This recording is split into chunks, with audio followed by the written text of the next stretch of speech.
ICC or for any, institution to rein in? It's pretty obviously a war crime, and we should call it out for what it is.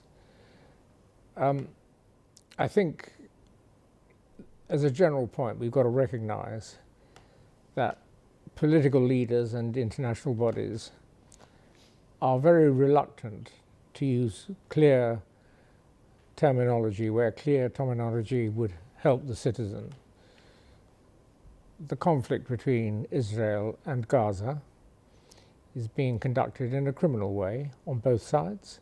That should be done to get to the bottom of what's just happened in Lebanon and to try and hold. What's being done is very little different conceptually from what Hamas does when it tries to lob rockets at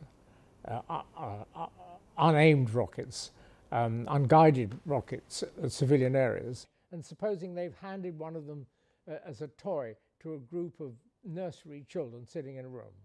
Is that beyond contemplation? Of course it isn't. And if you can't assess with reasonable accuracy what the intended and the collateral damage is going to be, then it can't be proportionate. And it's interesting that Israel, being the subject of so many discussions about this point, has been very limited in providing any asserted calculation of proportionality. Its basic position seems to be, in respect of either Hamas or now Hezbollah, that if you get one person, then any collateral damage is justified. Therefore, you know that bombing him before he gets to it will kill hundreds of people. Is it?